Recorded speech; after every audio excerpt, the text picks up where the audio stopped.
right, let's dive in. Today, we're all about habits. Habits. Unpacking those, using James Clear's Atomic Habits as our guide.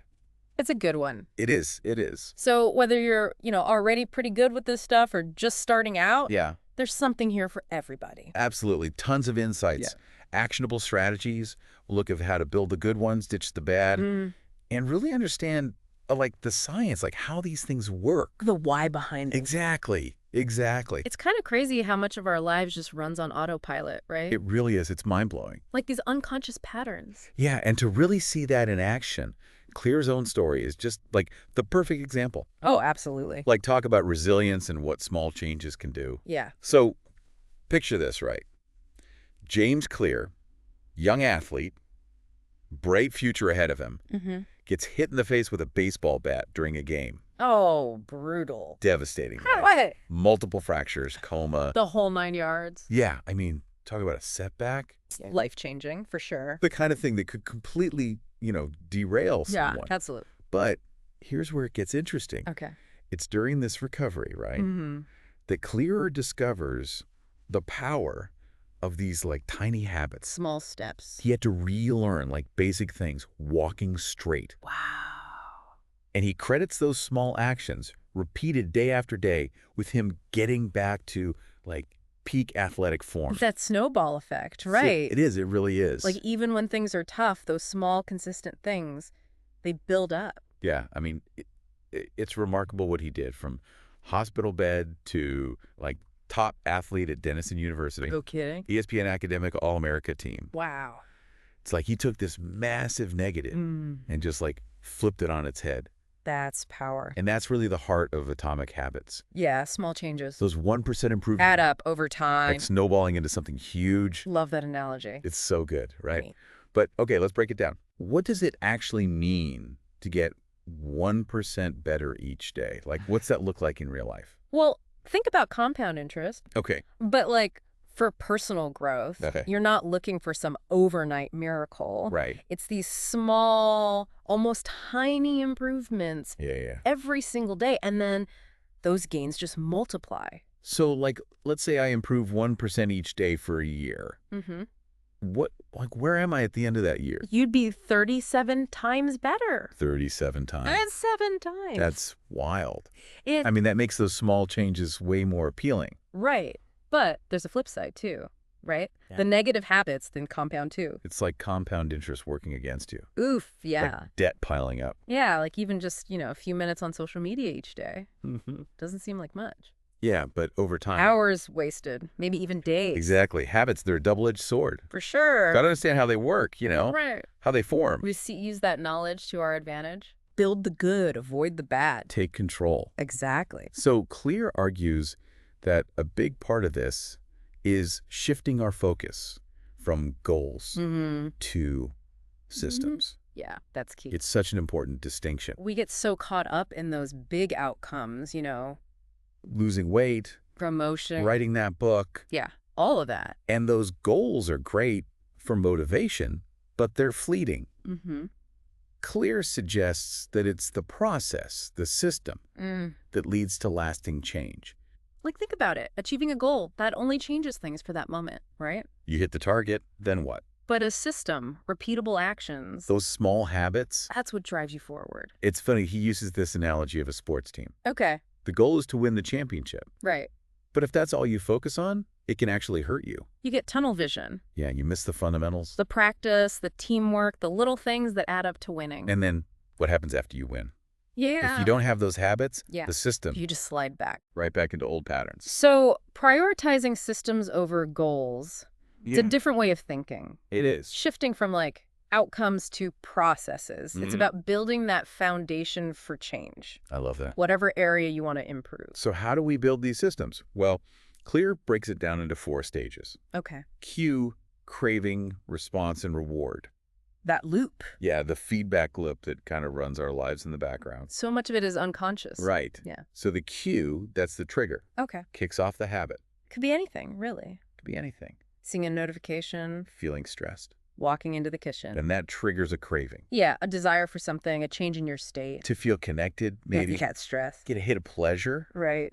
And then comes the response. The action. You pick up your phone, grab that snack, whatever it is. And then the reward. The payoff. The reason we keep coming back. Right, you get that dopamine hit from the social media, you feel comforted by the food. Or entertained by that show you're watching. Exactly. That's what keeps it going. It's why we repeat these behaviors, good or bad. Mm-hmm. So let's say, you have this habit of grabbing a sugary snack whenever you're stressed. Okay, so stress is the cue. Right. The craving would be that desire for comfort. To escape that stress. Even just temporarily. Yeah. The response. Yeah. Grabbing the snack. Of course. And the reward. Temporary relief from the stress, a little hit of pleasure. But fleeting. Fleeting, yeah. But the key is, by understanding this loop, yeah, we can start to manipulate it. Use it to our advantage. Build those good habits. Break the bad ones. Take control. Exactly. And that leads us to Clear's 4 laws of behavior change. Okay. Make it obvious, make it attractive, make it easy, and make it satisfying. Like a blueprint. For rewiring those habits. Love it. So first up, make it obvious. Clear is all about awareness here. Yeah, so much of what we do is just automatic. It's like we're on autopilot. Driving home and not even remembering the trip. Oh, yeah. Our brains, they love to conserve energy. They do. It's efficient, but not always helpful. Right. So how do we snap out of that autopilot mode? Okay, so Clear has a few techniques. Right. One of them is, get this, pointing and calling. Pointing and calling. Yeah, sounds kind of weird. It does. But it's actually incredibly effective. Oh, yeah. It's about bringing your actions into your awareness. Okay. By literally saying them out loud. So if I'm trying to break the habit of constantly checking my phone, every time I reach for it, I'd say, I'm checking my phone now. You got it? Feels a little silly. Yeah, but that's the point. Okay. It's like you're interrupting that automatic program. Shining a light on it. Exactly. So you have to acknowledge it. Another technique he mentions is creating a habits scorecard. Oh, yeah. Love this one. It's basically taking stock of all your daily habits. Good, bad, neutral. It's eye-opening. It really is. You see those unconscious patterns? That are holding us back without us even realizing it. Exactly. It's like looking under the hood. Seeing what's really going on. And then, once you're aware of your habits, you can start to change your environment to support the ones you want. That's where choice architecture comes in. Right, the idea that our surroundings have a huge impact on our actions. It's not always about willpower. Yeah. Our environment can nudge us in certain directions. And we can use that to our advantage. For sure. Clear talks about this study by Ann Thorndike at Mass General. Okay. She wanted to see if she could improve the eating habits of the staff there. But without, relying on willpower. Oh, interesting. So she focused on changing the environment. Okay. Specifically, the placement of drinks in the cafeteria. Okay. Originally, the fridges near the cash registers only had soda. Oh, wow. So she added water to each fridge. Okay. And put baskets of water bottles next to the food. So soda's still there. It's still available. But water is front and center. Easy to grab. What happened? Well, over 6 months, soda sales dropped by over 11%. Wow. And bottled water sales jumped by almost 26%. That's huge. Just from rearranging the drinks. That's choice architecture in action. It really is. Our choices, they're not always conscious, right? It's like that saying, out of sight, out of mind. Exactly. If I hide the junk food, put the fruits and veggies front and center. You're way more likely to make the healthy choice. It's about setting ourselves up for success by making those good choices the default. Love that. And we can apply that to any habit. Yeah, for sure. So we've made it obvious. We've set up our environment to help us out. They've got a plan. But what if, the habit itself, it just feels kind of boring. Okay. Eating healthy, great in theory. Right. But sometimes those chips just, they call to me. They're tempting, right? Oh, they are? That's where Clear's second law comes in. Okay. Make it attractive. Ooh, I like that. Our brains are wired for pleasure, right? That's true. To avoid pain. Just how we're built. And some habits. Like hitting the gym or budgeting. Not exactly thrilling. No, not really. So we got to get strategic here. All right. Tap into that reward system. Okay. One of Clear's techniques, I love this one, temptation bundling. Temptation bundling. What is that? All right. So it's basically linking something you want to do with something you need to do. Okay. I'm intrigued. Give me an example. Let's say you love binge watching. You know your favorite show. Guilty. But you also know you should be exercising more. Yeah. Temptation bundling says, watch that show only when you're on the treadmill. Oh, that's clever. Right. Suddenly working out is way more appealing. You actually look forward to it. Yeah, because I get my show. It's like training yourself with treats. I like it. You're associating that need with something you want. So good. Makes it way more attractive. So what else can we do besides the temptation bundling to make these habits more like enticing? Clear talks about joining a culture where that behavior you want, it's normal. Oh, like finding your tribe? Exactly. Surrounding yourself with people who are already doing it? Makes it feel way more achievable. It does, yeah. Like, it's You possible. can get that sense of belonging, shared identity. Right. Clear uses the example of the Polgar sisters. Oh, Gore sisters. Yeah, these Hungarian chess prodigies. Chess prodigies. Okay, I'm listening. Their dad, Laszlo, he believed any kid could be a genius in anything Really? with the right environment. Wow. Put it to the test with his daughters. Interesting. Chess books everywhere, their friends were chess players, their whole life was chess. Wow, that's some serious commitment. And it worked. All three became grandmasters. No way. Top level. Proof that environment, culture, they really matter. It shapes us. It makes you think about who you spend your time with. Yeah. Like if I want to read more, joining a book club, suddenly that sounds fun. You're connecting with people. It's not just a chore. Right, it adds enjoyment. That social influence is powerful. Okay, so we've got temptation bundling, finding our tribe. What else? Any other tricks to boost that motivation? How about motivation rituals? Okay, that sounds promising. It's about doing something pleasurable right before a difficult habit. Okay, I like where this is going. So, dread doing your taxes. Oh, yeah, everyone does. Make a ritual out of it. Okay. Brew your favorite coffee, light a candle, put on music, Okay. create a moment of enjoyment, then do those taxes. So smart. Like tricking your brain into it. Exactly. Maybe this won't be so bad after all. And you repeat it. Mm-hmm. Your brain starts linking those good feelings with the task. It makes you more likely to do it. Exactly. Okay, so we've made it obvious. We've made it attractive. Now let's talk about making it easy. Okay. Because sometimes, even when we know something's good for us, it just feels too hard. We overestimate willpower. We do.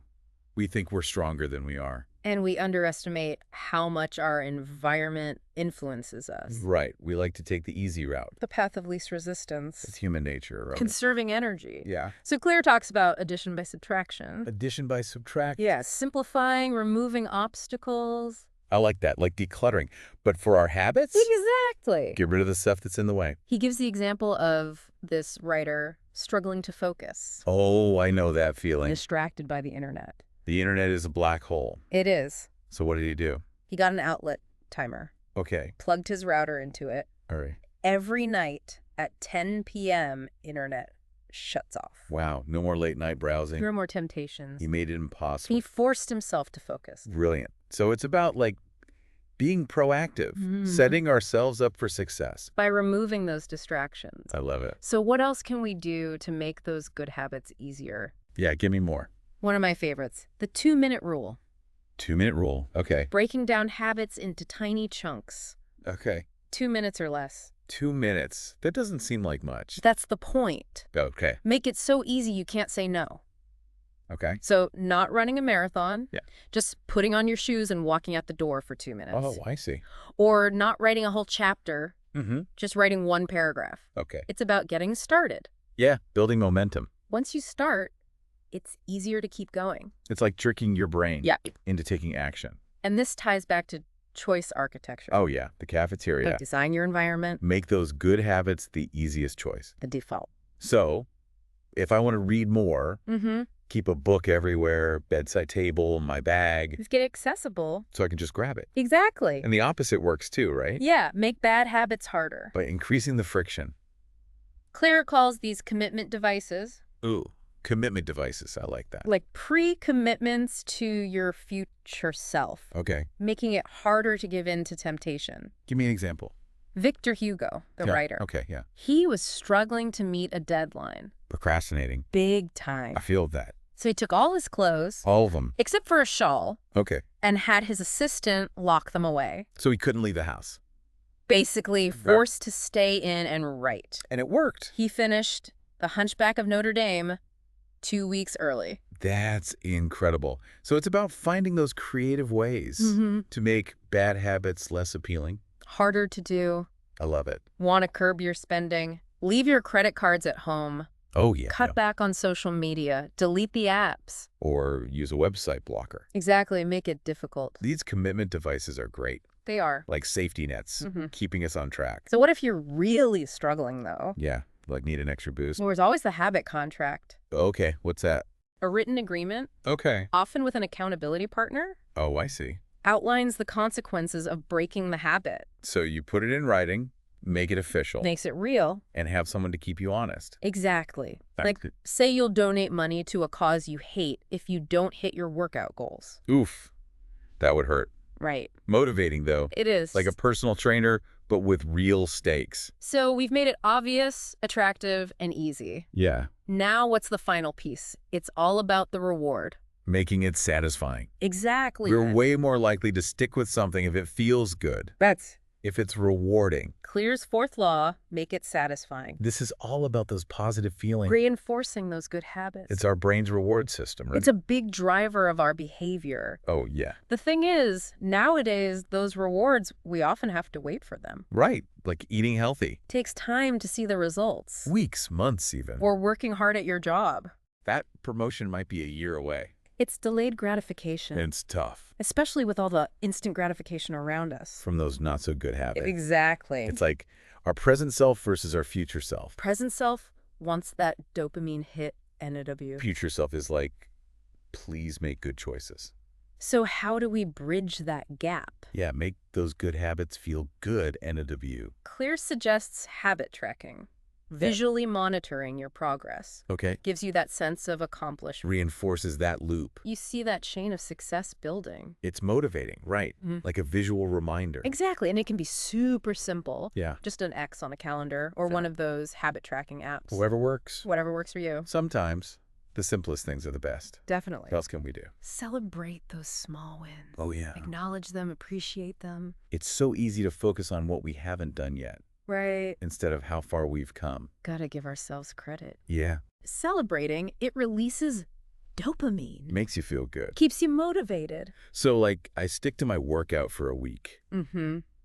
Treat myself to something nice. Exactly. Movie night, massage, a new book. Or you're saving money, hit a goal, Yeah. nice dinner out, something you've been wanting. It's like a little pat on the back Exactly. for doing a good job. And remember, even small improvements, they add up. Right. Clear calls it the aggregation of marginal gains. Love that term. It's like all those tiny things, they create something big. Like that British cycling team story. Oh, yeah. Tell me about that. They went from average to, like, dominating by focusing on these tiny 1% improvements. Wow. Equipment, training, even their sleep. Everything. And they won Olympic gold Tour de France titles.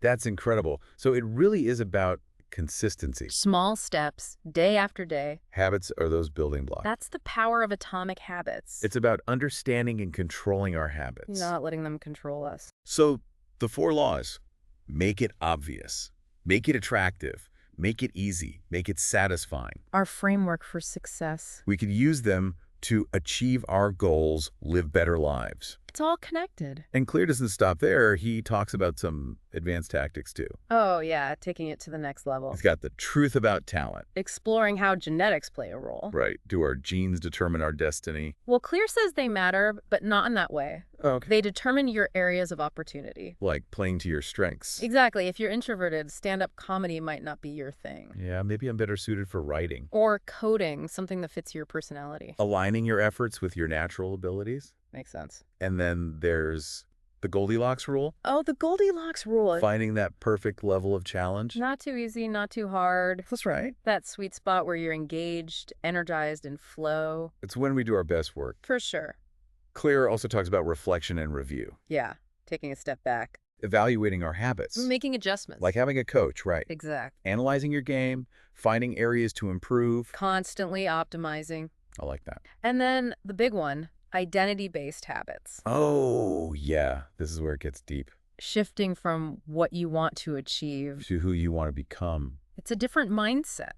Instead of, I want to lose weight, it's, I want to be a healthy person. It's subtle, but powerful. It aligns your habits with your values. Your vision for yourself. So if you want to be a writer, You act like a writer. you write every day, read books about writing, connect with other writers. Those habits reinforce that identity. And over time, it becomes who you are. It's not just changing behavior. It's changing who we are at our core.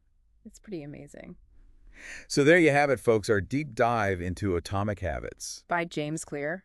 We've covered so much today, from those tiny changes to systems over goals, the 4 stages, the 4 laws. Even some of those advanced tactics. We hope you've gained some insights into this whole habit thing. And some inspiration to make changes in your own lives. Remember, even the smallest actions, done consistently, they can have a huge impact. On who we are, who we become. So start small, stay consistent, celebrate those wins along the way. You got this. Thanks for joining us on this journey. It's been fun. And we'll see you next time for another deep dive into something awesome.